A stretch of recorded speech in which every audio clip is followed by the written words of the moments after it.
Hallo miteinander, I'm Gish86, and this is the fulfillment of an old promise of sorts. Back when I made a let's play of Touhou Koukayaku the Game, I said I would keep an eye out for what else Peposoft made. This is another project of theirs, in collaboration with Conagusuri, and it's called Gensoukyo Fantasia. I don't think it has anything to do with Disney's Fantasia, they just chose a fancy name for it. Let us now delete file number 2 and start a new game on it.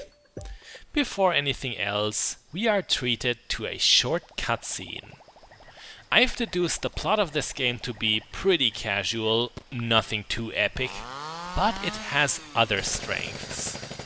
Quite the commotion in the middle of the night. Explosive commotion. Remo has woken up and we first need to fetch a source of light. This brings us to somewhat of an item tutorial.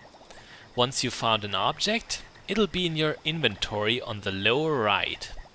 From there, you can drag it to one of the quick slots in the upper right. Some stuff gets used simply by having it there. The candles and lantern are such a case. With both of them readied, we get some much needed illumination. The quick slots are also bound to the F keys, which means that some items have to be used actively. We've just picked up one of those, a small bottle. They heal 3 hit points. Likely, that bottle is medicine, but it looks like it could also be booze. I say it is. And here's our premise. Remo's donation box has either been stolen or destroyed. A very typically Touhou-ish plot if I've ever seen one. Our mission is to get back the box, or at least punish the perpetrator, break a couple of their bones maybe. Following the red arrow gets us into the main game proper. Remu's bed can be used to save and fully heal, by the way. Cartoony ghosts greet us as the standard enemy. The way this game controls is interestingly minimalistic. Besides the occasional F keys, you only need the mouse. Left click sends Remu to the target location, right click jumps, and shooting happens automatically when there's an enemy near the direction you're pointing. This game would actually work really well on mobile, I imagine, except that it's severely lacking in microtransactions. It would have to catch up in that regard. We need to stay here a little bit longer, as defeated enemies drop coins. We need to suck up some more of those for future purchases. Now you pretty much know the basics of Gensoukyo Fantasia. The most interesting things about this game I find are behind the scene matters. It was supposed to be a pack-in for an album, just like Touhou Koukayaku the Game. The one in question would have been Conagusuri's 18th album, Antiphona. Very good album, that one. I do own it. It's got mostly trancey R&B on it, with a focus on subterranean animism tracks. Gensoukyo Fantasia, however, is nowhere on that album. Even though Peposoft is credited on the album's casing, the game had to be downloaded on Conagusuri's website. Meanwhile, we've encountered Yuka. She could be morally ambiguous enough to steal a donation box, but nope, she's our ally and we can turn into her. Her shots may be a little slower, but she has the advantage of a much longer air time during her jumps. Here's a shop that we are going to buy out dry in a second, when we have a tiny bit more money. The large bottles we can get here heal 5 hit points. Back to Yuka, the increased airtime comes from her floaty parasol, and she can leap over pits with it that Remu could never cross. Yuka is indeed mandatory to recruit, and we'll likely spend the longest time playing as her.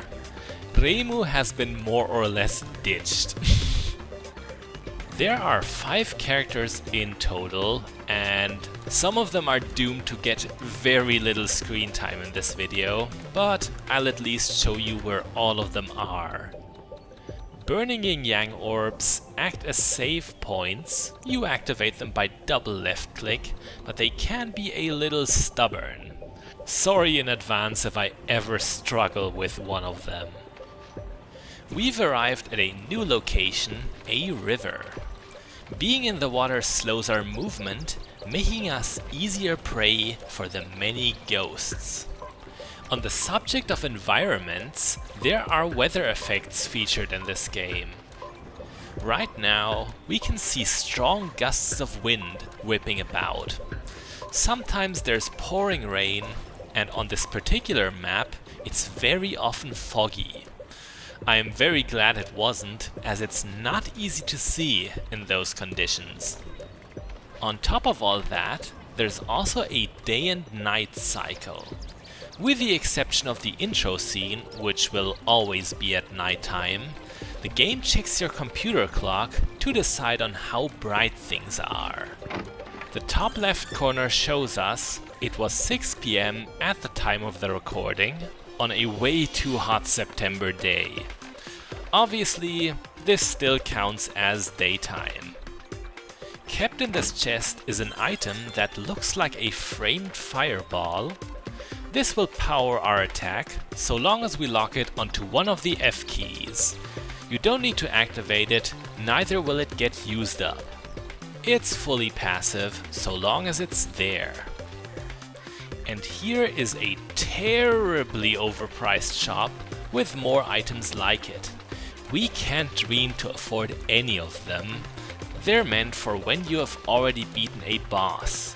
No way should you grind for all that cash.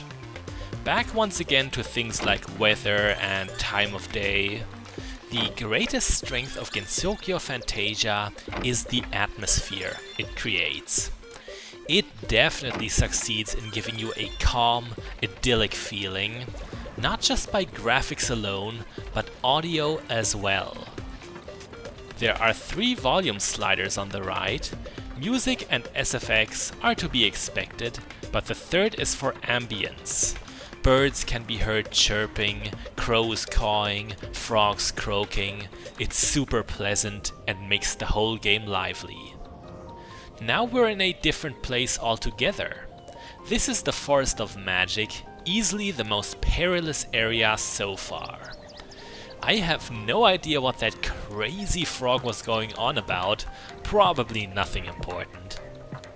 Anyway, there are many pitfalls around, which will take off 3 hit points per drop. Very unforgiving. We also need to find several switches to move forward. The way will be blocked until we flip them. We've got one thing supporting us against these trials: beautiful music. This track is my favorite of the game. What I like most about it is the build-up it has. The beat grows stronger and stronger, and after a while it goes into this passage that I would call French noir street music. It's a type of old-time instrumentation that you often hear in Professor Layton games. It's super nice. It shouldn't come as a surprise that music is a strong suit of this game. Conagusuri is or was primarily a music circle. They seem to be defunct nowadays, which would be a great loss. Know what their probably most widespread and famous work was? Chirumiru. Yes, the song for that wacky fake commercial video about powdered milk that supposedly makes you as much of a genius as Chirno. Enough of that tangent. The purple mushrooms are the new enemy of the magic forest, and they can take a beating. Luckily, the range of their spores is quite low. As low as it is, don't underestimate it, they hit a little further than the graphics may make you believe. Large rocks are in the way here, which confused me once. Turns out you can just barely squeeze yourself past them. I think we have already solved all the switch puzzles of the forest, if you can even call them puzzles. Something much more puzzling is coming up, a secret passage. Only your minimap will help you spot it, and it's mandatory too. You need that key to open the gate of the boss, and you want it now because you don't want to make the upcoming jump more than once. It is by far the hardest jump of Gensoukyo Fantasia. It is a very short game. Nonetheless, you have to jump from the very edge, and even then Yuka will barely make it. Gensoukyo Fantasia is indeed a short, humble game. Just one level, that's it. 2 additional difficulties will unlock at the end, but it's still the same few places. My theory for why it isn't any bigger, for why it's freeware, and why it feels like an alpha or a prototype, is because it failed to be released as an inclusion to Antiphona, possibly due to time constraints. There was probably no motivation to expand upon what was there, so that's why the game stayed as it was. As humble as it is, I do think it's very charming. Remember long ago in Let's Play Touhou Koukayaku when I joked about freeing a French maid from a treasure chest and haha, it was funny? In this game, we do pull a French maid out of a box. Sakuya is our 3rd playable character. Her forte is that she's very fast, has a powerful shot, and is actually a little thinner than the other couch potatoes we can play as. She also sparkles and poses during her jumps, but that has no actual effect. Up here is the golden gate we found a key for earlier. We open it by putting the item on a quick slot while the gate is on screen. It strangely won't work if you put it on there preemptively. Now it's time for the boss, and the scumbag who took the donation box was Marissa of all people. I find that pretty ludicrous. I know the joke about Marissa being a kleptomaniac, it's an old hat, but it's mostly directed towards Patchouli. Remo and Marissa are actually really close friends, besties. That the witch would rob her of money would lead to genuine drama, I think. The first thing to do once the encounter starts is to destroy all the purple mushrooms so that we have maximum space for fighting Marissa. Every time the boss health bar is depleted, her behavior changes, and once we're close to victory, there'll be stars everywhere. Stars that our own shots can't eliminate. There are 4 phases in total, and we are already done. Winning recruits Marissa to our party, which more or less concludes this story. 2 buttons will also appear at the Hakure Shrine to activate Hard and Lunatic mode. When it comes to raw content, we are done with this game, barring one small exception. There is still a secret 5th character, and we are going to grab her. Marissa has the strongest shot, I believe, but nothing else about her seems all that remarkable. Said character is very close. She's in the shrubbery behind Hakure Shrine. I'm not completely sure, but I think Sakuya is required for squeezing between the trees. I remember that in the past I was able to get into areas with Sakuya that you are not supposed to. I did find this large empty space that was filled with nothing but cockroaches. We now have Orin among us, who doesn't hit hard but has the largest spread while firing. The donation box, if you're wondering, is now back at its rightful place in front of the shrine. It was only briefly visible. And with that, we've seen everything relevant I was able to discover. This game may not excel at gameplay, may feel unfinished, but I always liked the atmosphere and ideas it had. I'm Geshedi6, this was Gensoukyo Fantasia, bis bald!